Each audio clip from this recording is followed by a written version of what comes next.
아멘. 네, 말씀 보겠습니다. 욥기 강의 오늘 28번째 제목은 욥의 인과 율이란 제목입니다. 욥기 13장 20절에서 28절까지 말씀 보겠습니다. 욥기 13장 20절에서 28절까지 네, 같이 읽을게요. 오직 내게 이 두 가지 일을 행하지 마옵소서. 그리하시면 내가 주의 얼굴을 피하여 숨지 아니하오리니 곧 주의 손을 내게 대지 마시오며 주의 위엄으로 나를 두렵게 하시 마실 것이니이다. 그리하시고 주는 나를 부르소서. 내가 대답하리이다. 혹 내가 말씀하게 하옵시고 주는 내게 대답하옵소서. 나의 죄악이 얼마나 많으니까 나의 허물과 죄를 내게 알게 하옵소서. 주께서 어찌하여 얼굴을 가리시고 나를 주의 원수로 여기시나이까. 주께서 어찌하여 날리는 낙엽을 놀라게 하시며 마른 건부를 뒤쫓으시나이까. 주께서 나를 대적하사 괴로운 일들을 기록하시며 젊었을 때에 지은 죄를 내가 받게 하시오며 내 발을 차고에 채우시며 나의 모든 길을 살피사 내 발자취를 점검하시나이다. 나는 썩을 물건에 낡아짐 같으며 젖먹은 의복 같으니이다. 아멘. 네, 욥은 친구들과 지금 논쟁을 하다가 잠시 멈춰서 오늘은 하나님께 이제 간구하는 내용이 등장합니다. 그래서 이 내용이 오늘 13장 20절부터 봤고요. 이제 14장까지 이제 계속 이어집니다. 그러니까 욥이 하나님을 향하여서 간구하는 내용의 핵심은 그거예요. 지금 자신이 닥치고 있는 이 고난의 형벌이 너무 불공평하다. 그렇기 때문에 이것이 재판의 결과라면 나는 너무나도 억울하니 하나님께서 두 가지를 나한테 행하지 말아달라고 하는 거예요. 기도를 하는 거죠. 어떻게 보면 간구를 하고 있어요. 첫째는 뭐냐면 더 이상 주의 손이 내게 대지 말아달라. 이야기하는 겁니다. 그러니까 까닭 없이 나를 치시는 이유를 나는 도저히 모르겠으니 나를 치시는 일을 우선은 멈춰달라는 거예요. 일단은 멈춰달라. 그러니까 육체를 가만히 좀 놔둬달라는 거죠. 지금 너무 병들고 있고 이렇게 구데기 이렇게 벅벅 긁고 있고 그러니까 잠깐 이거 좀 멈춰달라는 거예요. 그리고 두 번째는 뭐냐면 주의 위엄으로 나를 두렵게 하지 마시기를 부탁하는 거예요. 그러니까 앞서서 얘기한 건 육체적인 고통이라면 두 번째 거는 뭐냐면 정신적인 어떤 고통, 그런 압박에서 잠시 멈춰달라고 하는 거예요. 육체와 이 마음을 일단 너무 고통스러우니까 일단은 멈추게 해달라.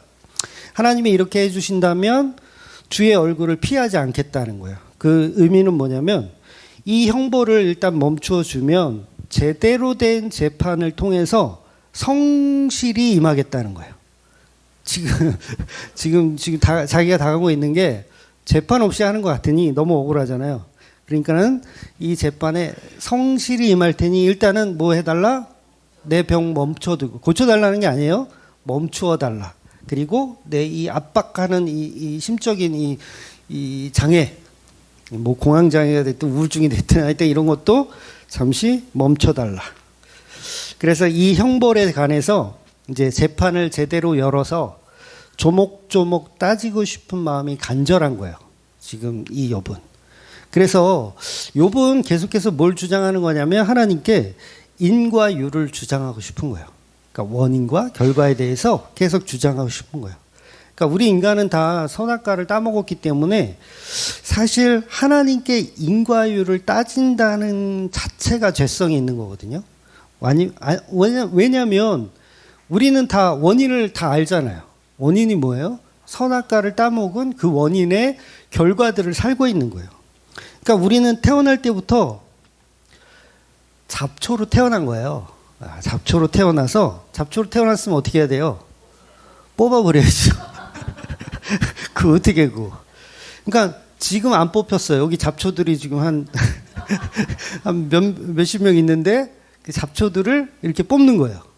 근데 오늘 내가 안 뽑혔어. 근데도 뭐예요? 잡초. 그러면 내일 뽑히겠죠. 내일 안 뽑혔어. 그러면 모래 뽑히겠죠. 그러니까 언젠가는 뽑혀야 할 잡초라는 거예요. 그러니까 잡초가 덤빌 수 있어요? 왜 나 뽑냐고? 이미 잡초로 결정되어서 태어났기 때문에 그걸 뽑아줘야 되는 거예요. 그러니까 우리는 다 선악과를 먹고 태어났기 때문에 하나님으로부터 이렇게 뽑힘을 당하는 그런 존재라는 거죠. 그래서 저와 여러분의 인생도 되돌아보면 욥만큼은 아니겠지만 하나님이 내 인생을 아프게 하시고 뭐 육체적으로나 아니면 정신적으로나 고통스럽게 하시는 적이 있잖아요. 이유도 없이 그냥 그렇게 하실 때가 있어요. 그런데 그걸 우리는 태어날 때부터 잡초이기 때문에 하나님께 이렇게 따질 수 있다 없다? 없는 거예요. 없는 거. 그런데 사실 하나님은 지금 욥을 벌 주고 계신 게 아니에요. 그러니까 사실 이게 복음의 차이인데 복음을 모르면 힘들고 복음을 알면 쉬운 거예요. 그러니까 하나님이 욥을 재판하는 것도 아니며 재판의 결과로 형벌을 내리고 있는 것도 아니에요. 근데 누구는 그렇게 생각한다고? 욥은 그렇게 생각하는 거예요. 왜? 인과 율로 생각하니까. 원인과 결과. 그러니까 자꾸 멈추고 제대로 된 재판 해달라고 하는 거예요. 그런데 오직 하나님이 욥에게 고통을 주시는 이유는 그냥 처음부터 끝까지 자기 아들 예수 그리스도를 욥 속에 집어넣어서 그 아들 예수를 타락한 온 세상에 자랑하고 싶으신 거예요. 타락한 온 세상. 그래서 1, 2장에 사탄과 마귀가 나오잖아요. 타락의 상징이잖아요. 그들에게 뭘 하고 싶다? 자랑하고 싶은 거예요. 자랑하고 싶은 거. 욥을 자랑하고 싶은 게 아니라 욥 속에 그리스도를 자랑하고 싶은 겁니다. 그러니까 본문의 욥은 하나님의 뜻대로 그리스도의 예표로 성도의 삶을 잘 살고 있는 것 뿐이에요. 욥은 뭐 하고 있다? 잘 살고 있는 것 뿐이에요. 그런데 욥이 하나님께 따지면서 간구하는 이유가 뭐냐면 인과율은 알지만 복음은 모르기 때문에 자꾸 따지는 거예요. 그러니까 여러분도 따지는 거 많이 하시죠? 그럼 뭐예요 그게? 잘 몰라서. 복음은 모르고 뭘 알아? 인과율은 알고 있어서. 그러니까 우리가 모르고 신앙생활 하는 거예요. 신앙생활을 열심히 해. 정말 열심히 해요. 우리 한국 사람은 특기야. 정말 열심히 해. 근데 뭐는 몰라. 복음은 모르고 인과율은 알고 신앙생활 하니까 열심히 하는 거예요, 그냥. 그러니까 하나님도 하나님을 상대로 우리가 어르고 달래요. 그것도 인과율이야. 하나님을 상대로 어르고 달래. 하나님 도대체 저한테 왜 그러세요? 하면서 따지기도 했다가 또 어떤 날은 막 선한 척 착한 척 하죠. 하나님 앞에. 그러면서 일천번제를 한번 드려볼까요? 이러면서 뭐 성전 건축 헌금을 제가 드려볼까요? 이러면서 정성을 갖고 하나님을 어르고 달랜다는 거예요. 이게 다 뭐예요? 인과율 때문에 이런 짓을 하는 거예요. 그러니까 인과율은 알지만 복음을 모르기 때문에 하면서도 힘들어. 신앙생활을 하는데도 힘들어. 도대체 나아지지가 않아. 이놈의 형편. 이놈의 마음의 짐은 나아지지가 않아. 그러니까 교회의 가르침이 하나님께 무엇을 드리면 무엇을 얻는다라는 어떤 인과율로 교회의 가르침을 여러분이 받았다면 그건 사실 유대식의 가르침이에요. 유대교식 가르침. 그러니까 유대교는 뭐예요? 하나님께 정성을 바치면 그분이 우리에게 젖과 꿀이 흐르는 땅을 주시고 자손이 대대로 잘 먹고 잘 살도록 도와주신다. 그러니까 하나님께 계속 인과율을 드리는 거예요. 인과율을. 그러니까 다 날과 달과 절기를 열심히 지켜서 복을 받으려고 하고 할례 받아서 복 받으려고 하고 11조 정성을 바쳐서 복 받으려고 하고 그러니까 오전에도 말씀드렸다시피 정성을 들여서 그 정성을 하늘의 상급으로 쌓으려고 하잖아요. 이게 다 원인을 우리가 제공해야 결과가 좋아진다예요. 그런데 복음은 인과율이 아니라 그냥 은혜를 말하더라는 거예요. 처음부터 끝까지. 나 가진 것이 없어요. 나 드릴 것이 없어요. 내가 드린 것은 오직 없어요. 내가 드릴 수 있는 것은 오직 없어요. 오직 예수님의 십자가의 그 재물뿐이에요.가 기독교의 복음이라는 거죠. 하나님께 드릴 건 예수님의 십자가라는 그 재물밖에 드릴 것이 없어요. 그런데 우리는 선악 구조를 살고 있기 때문에 여전히 인과율로 보고 무엇이 악인가, 무엇이 선인가 판단하여서 날마다 하나님께 칭찬을 받으려고 하는 이 자체가 인과율로 우리가 사로잡혀 있기 때문인 거예요. 그런데 복음은 처음부터 끝까지 예수님의 주되심만을 드러내고 있더라는 거죠. 그러니까 욥 속에 십자가를 지고 가는 억울하신 주님이 보이셔야 돼요. 여러분이 욥기를 읽으면서 누가 보여야 된다고요? 예수 그리스도. 십자가 지고 가시는 예수 그리스도가 보여야 되는데 전부 그냥 인과율로 해석하고 인과율로 보는 거예요. 그러니까 예수님이 드러나지 않으면 성경을 읽을 필요가 없어요. 예. 결국 욥은 그리스도를 나타내는 도구로 잘 사용되어지고 있는 겁니다. 그것도 하나님께 특별히 선택을 받아서 그 일을 감당하고 있는 게 욥이에요. 이 말이 좀 안 좋은가요? 특별히 선택을 받아서 예수 그리스도를 드러내는 역할로 사용이 되고 있어요. 그렇다면 욥의 인생은 이미 복을 받은 것이고 이미 그 복음 받은 일을 충실히 행하고 있는 거예요. 그런데 욥은 왜 힘들어하냐면 그걸 복음으로 이해하지 못하기 때문이에요. 아직까지. 그러니까 욥은 계속해서 자기 재판을 불만을 품는 겁니다. 하나님이 재판을 이미 열었어. 그리고 나한테 이제 형량을 때린 거죠. 그 형량은 너무도 끔찍한 형량을 때린 거죠. 그러니까 욥 자신도요, 친구들의 영향을 지금 받고 있어요.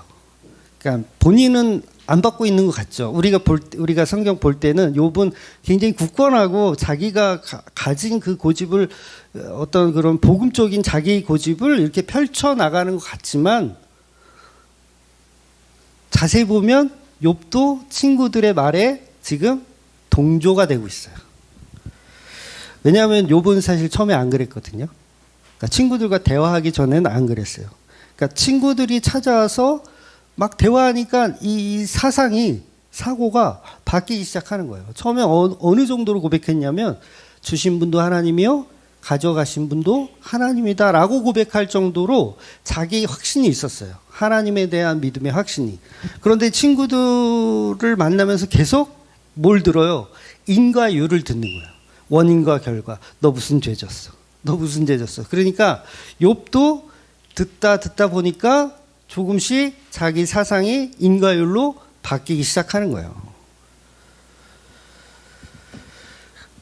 그러니까 이전에는 기와장으로 옆구리를 박박 걸고 있었어요. 그때 욥의 아내가 뭐라고 얘기해요? 하나님을 저주하고 차라리 죽어버려라 라고 할 정도의 욕을 들은 욥이 그 아내한테 이 어리석은 여자야, 그런 어리석은 말로 이렇게 말하지 마라, 좀 조용히 해라, 이 아무것도 모르는 이 맹추야, 그래서 이렇게 막 했단 말이에요. 그런데 지금은 친구들이 찾아와서 그 비논리적인 복음을 듣다 보니 욥이 친구들의 말에 반응하고 있는 거예요. 처음에는 전혀 안 그럴 것 같았던 사람이 반응하기 시작하는 거예요. 그래서 욥이 부정하는 것 같지만 친구들의 말에 아니라 부정하는 것 같지만 어느 정도는 지금 동조되어지고 있는 거예요. 그러니까 친구들에게 어떻게 보면 가스라이팅을 당하고 있는 거예요. 욥 자신은 아니라고 우기지만 가스라이팅을 당하고 있어요. 그러니 본문에서 욥은 처음 믿는 믿음이 가짜로 드러나면서 자기 진심이 잘못됐다라는 것을 점점 알아가는 과정에 있는 거예요. 그래서 본문에서 하나님이 나를 만나주시면 나는 이제 3가지 질문을 하고 싶다라고 본문이 표현하고 있어요. 첫째 뭐냐면 자기가 하나님께 지은 죄가 얼마나 되는지를 묻고 싶은 거예요. 내가 도대체 하나님 얼마나 죄를 지었습니까? 이 고통의 죄의 이 대가라면 너무 가혹하다는 것을 하나님께 따지고 싶은 거죠. 그러니까 무슨 죄를 도대체 얼마나 졌길래 이러십니까? 라고 첫 번째로 묻고 싶고, 두 번째는 하나님이 나를 왜 원수 취급하시는지를 묻고 싶은 거예요. 그런데 하나님은 아무런 반응도 없이 계속 원수 취급을 하고 있어요. 그러니까 우리 삶에도 그렇죠. 하나님이 늘 반응하시던가요? 우리의 삶에 응답이 없어요. 기도를 하면 그때그때 반응해 주시면 좋겠는데 완전한 침묵, 이런 경험 다 있으실 거예요. 신앙생활 좀 오래 하신 분들은 아무리 기도해도, 내가 진짜 기도원에 가서 정말 작정하고 기도해도 계속 침묵. 성경 말씀에 그런 말씀 있죠. 너는 내게 부르짖으라 내가 응답하겠고. 응답은커녕 너무 조용해. 그런데 하나님은 날마다 사실은 좋은 것으로 응답하고 계셨던 거예요. 욥에게도 마찬가지고 저와 여러분에게도 응답하고 계셨던 거예요. 근데 우리는 복음이 없으니까 응답이 없다라고 착각을 하고 있는 것 뿐이죠.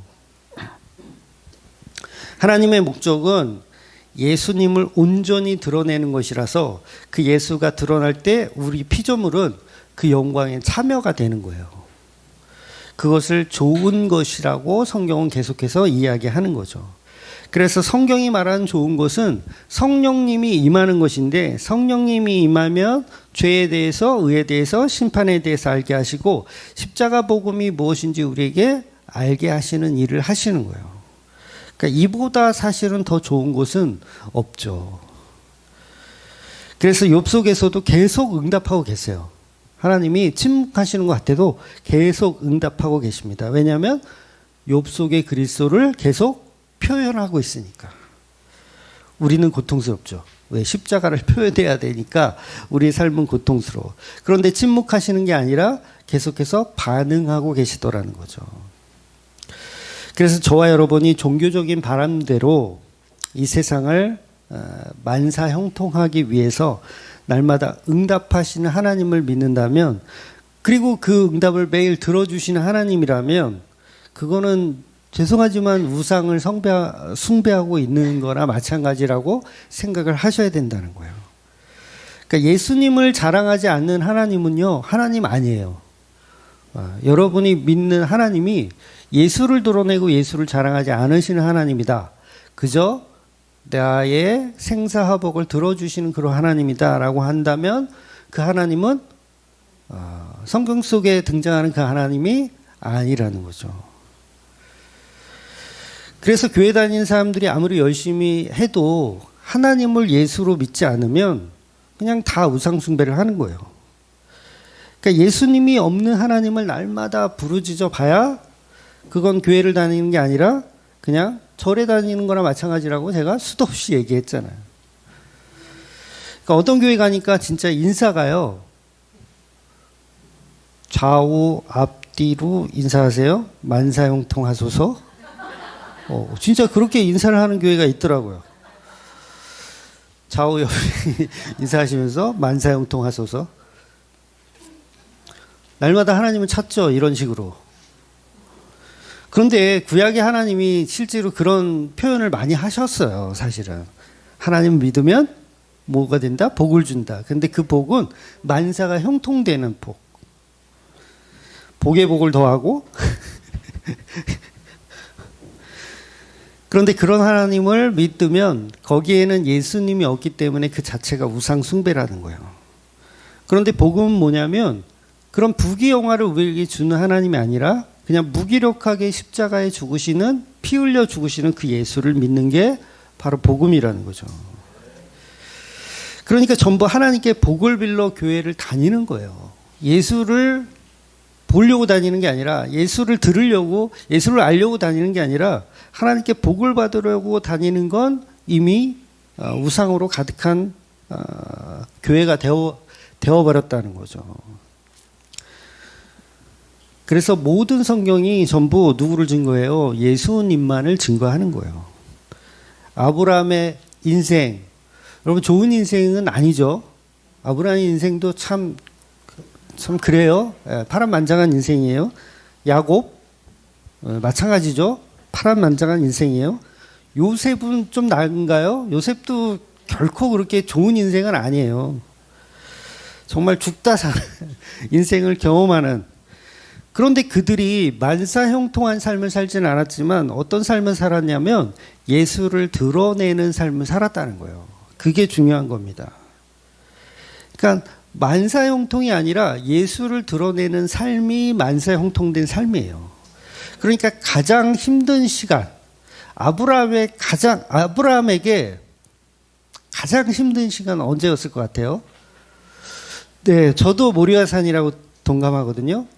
아브라함의 가장 힘든 인생을 뽑으라면 모리아산. 그런데 그러니까 이삭을 모리아산에서 번제로 바치라고 했던 그 순간이 아브라함에게는 가장 힘들고 끔찍한 고통의 날이잖아요. 그런데 가장 힘들고 끔찍한 날이 예수를 가장 잘 드러내요. 놀랍죠? 야곱도 마찬가지예요. 야곱의 인생에서 가장 끔찍한 날, 어떤 날일까요? 아마 뭐 여러 가지가 있겠지만 저는 그 중에서 요셉이 짐승에 찢겨 죽었다라는 소식을 들었을 때가 가장 끔찍했을 것 같아요. 그런데 그 요셉이 누구를 가장 잘 드러내요? 예수님을 가장 잘 드러내는 거예요. 그러니까 구약에 있는 모든 인물들이 가장 힘들고 고통스러울 때 누가 드러나요? 예수님이 드러나요. 다윗의 인생에도 마찬가지죠. 다윗도 왕이고 정말 잘 살았잖아요. 그런데 다윗의 인생에서도 좀 이렇게 지워버리고 싶은 그런 실수 있잖아요. 뭐 여러 가지가 있지만 대표적으로 밧세바라고 하는 충성스러운 자기 부하를 살해하고 그 부하의 아내를 취하는 사건. 여러분, 그런데 그 사건에서 예수 그리스도가 가장 잘 드러나더라는 거예요.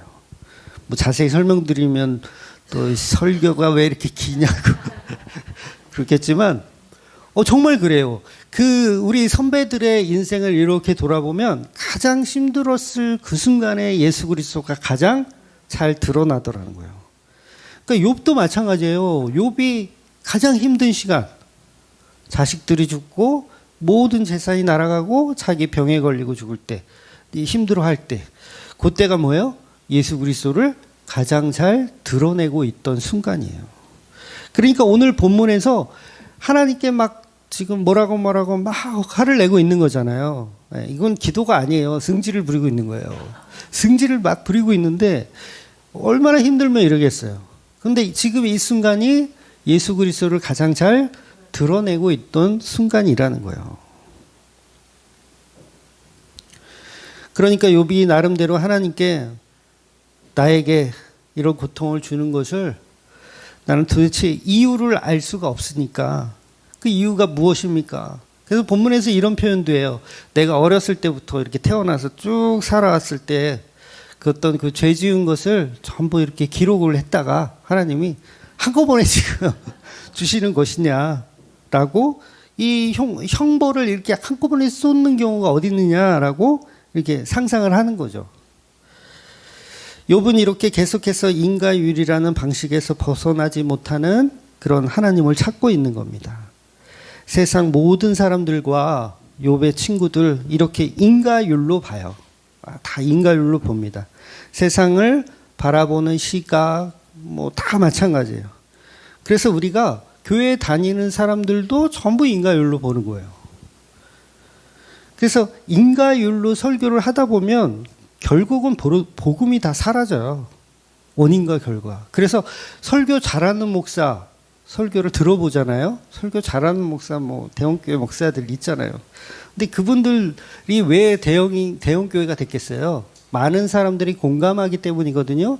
근데 그분들의 설교를 들어보면 복음적인 것 같은데 결과가 또 아니야. 예를 들면 이런 거예요. 여러분 예수님을 사랑하세요. 예수님 사랑해야죠. 사랑하는데 어떻게? 그때부터 이제 문제가 되는 거예요. 사랑하는데 어떻게? 뭘 안 하세요? 뭘 안 하세요? 뭘 안 하세요? 전부 이거예요. 그럼 거기에 또 감동받죠. 내가 예수를 사랑하는데 뭘 안 하면 돼요? 안 돼요? 복음인 것 같아도 그게 인과율인 거예요. 내가 예수를 사랑하니까 뭐 해야지? 인과율이에요. 사랑을 다 해보셨죠? 사랑은 사랑하니까예요. 그냥 사랑하니까지 사랑하는데 뭘 해야 돼? 그런 건 아니잖아요.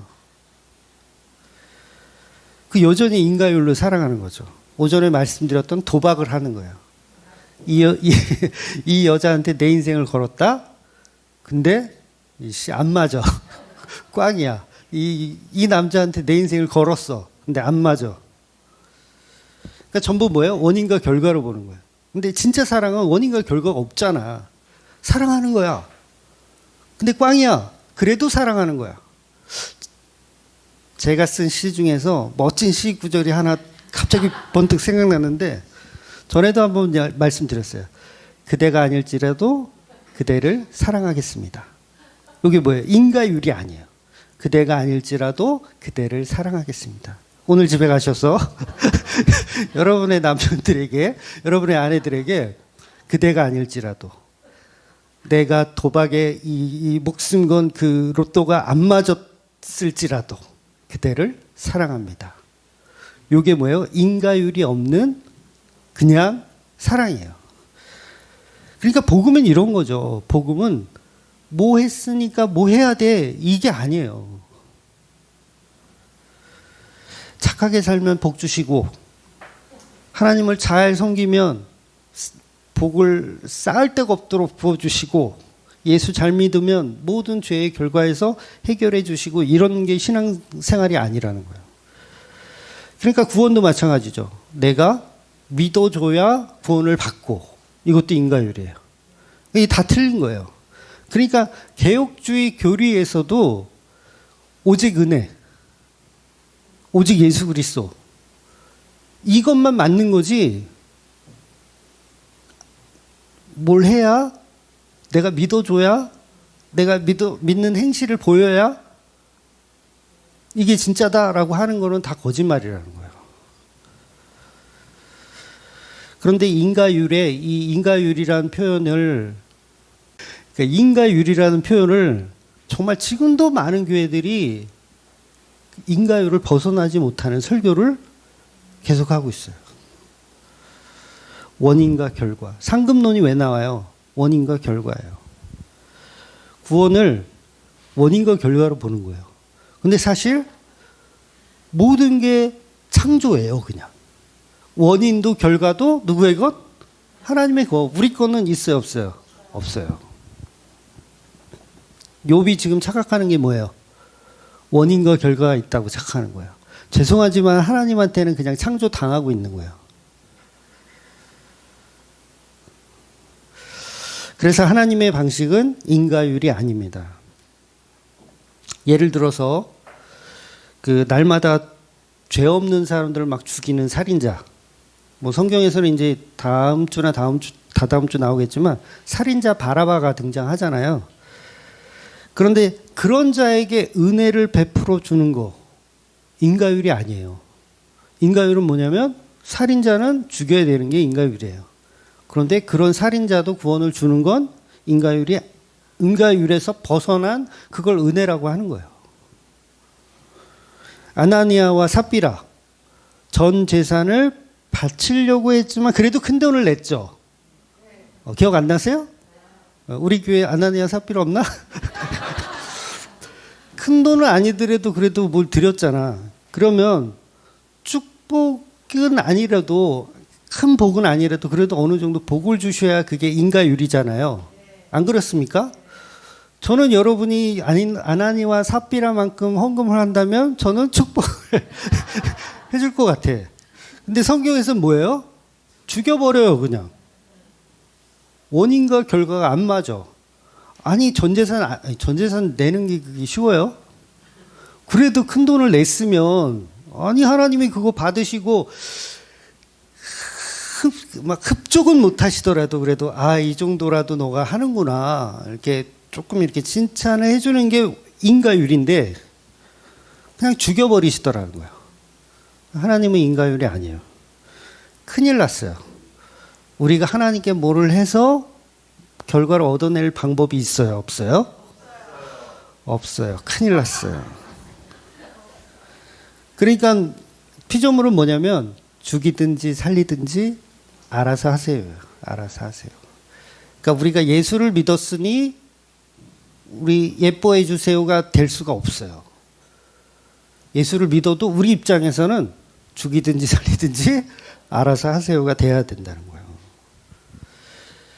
그러니까 인과윤리는 계속해서 우리의 가치를 추구하고 싶은 거예요. 나 이만큼 가치 있잖아요 라는 이야기를 하고 싶은 거예요. 그래서 다음 주에 14장 넘어가면 더 보겠지만 욥은 이렇게 얘기하는 거예요. 저는 재판에 넘길 만한 가치가 없다고 얘기해요. 약간 복음 쪽으로 이제 좀 돌아서긴 해요. 저의 삶은 흔한 나무보다 못하다. 저는 재판을 피하고 싶다라고 얘기를 해요.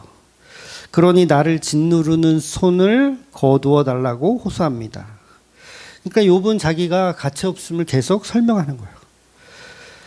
그러니까 사람이 이 꽃과 같아요. 피었다가 그냥 지는 거예요. 사람 누구나 다 죽는다 그랬잖아요. 지난주에 제가 말씀드렸죠? 죽음은 우리 안에 가까이 있다. 99.99%가 그 죽음을 경험했다. 다만 우리 0.00001%의 소수의 사람들만 그 죽음을 경험하지 못하고 있을 뿐이다.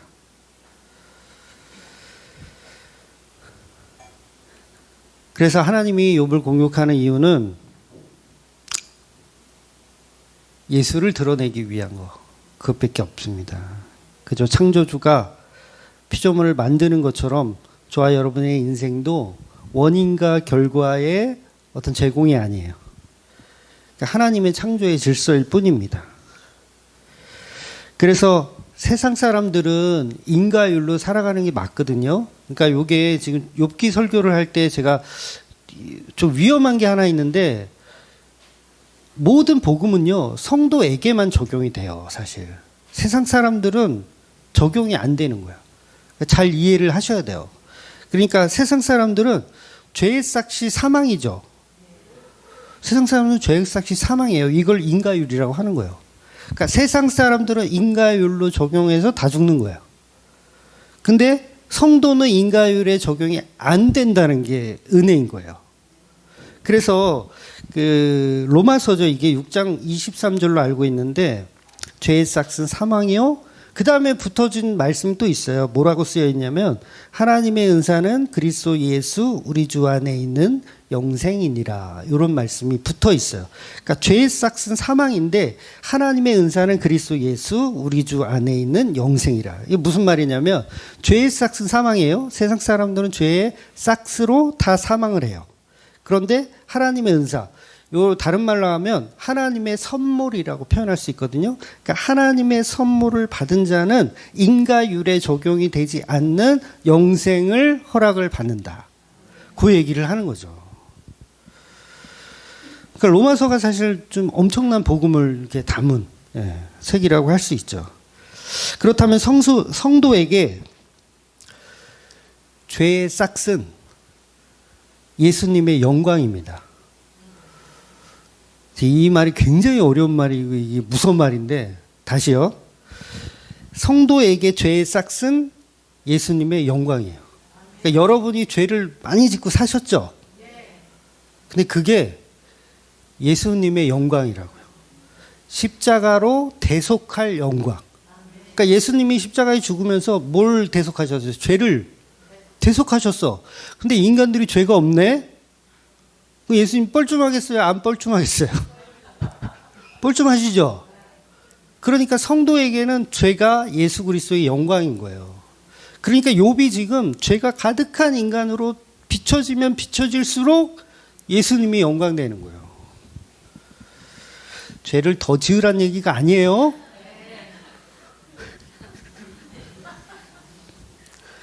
그러니까 이 말이 어렵잖아요. 이거 누가 알아듣겠어. 이거 성령 받은 사람만 알아듣는 거예요. 아, 죄의 삭은 예수 그리스도의 영광이구나. 성령 받아야 알아들어요. 안 그러면 뭐야, 죄를 더 지으란 얘기야? 내가 죄를 지으면 지을수록 예수님께 영광이 된대. 나가자마자 그냥 주차장에서 멱살 잡고 그러니까 인과율로 보는 세상은요 복음의 말을 못 알아들어요. 그러니까 인과율로 보는 교회는 죄의 삭은 예수 그리스도의 십자가 영광이다라는 복음을 전하는 교회를 보면 공격합니다. 뭐 그런 논리가 어딨냐고. 그래서 죽으신 분 있잖아요. 스데반 집사. 스데반 집사처럼 설교하면요, 하나님 믿는 사람들이 때려 죽여요. 하나님을 잘 믿는 사람들이 때려 죽인다고. 그러니까 스데반이 무슨 얘기를 했냐면, 우리의 죄는 예수 그리스도의 영광이다. 그 얘기 하는 거예요. 예수 그리스도의 영광이 십자가로 다 도말했다. 그러니까 그게 듣기 싫은 거예요. 왜? 인과 율에 적용이 안 되는 복음을 스데반 집사가 전하니까. 그러니까 저와 여러분의 인생이 어떤 인생으로 만들어지든 그거는 인간의 인과율로 적용하셔서 해석하시면 안 돼요.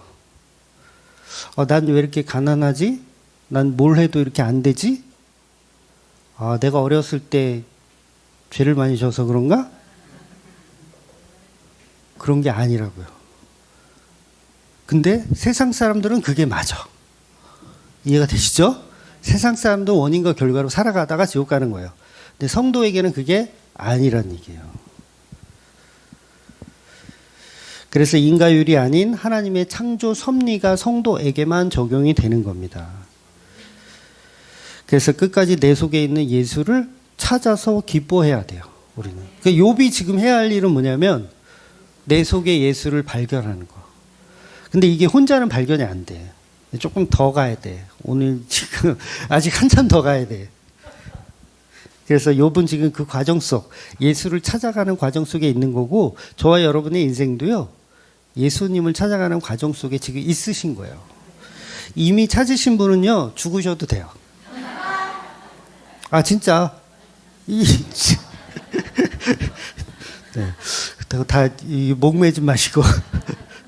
그러니까 하나님의 뜻은 내 속에 그리스도를 찾게 하시려고 이 세상에 태어나게 하신 거예요. 그게 하나님의 섭리고 하나님이 목적하는 바입니다. 그래서 성도는 우리 삶을 통해서 예수님이 드러나면 되는 거예요. 예수님이 드러나면 돼. 그러니까 여러분의 삶에 예수를 증거하고, 예수란 분은 우리에게 이런 돈을 이렇게 요구하는 분이 아니라 십자가에서 모든 죄를 대속하신 분이다라는 원인과 결과가 없는 십자가를, 재창조를 믿으시면서 그 십자가 은혜를 나누시는 저와 여러분이 되시기를 주의 이름으로 축원드리겠습니다. 네, 기도하겠습니다.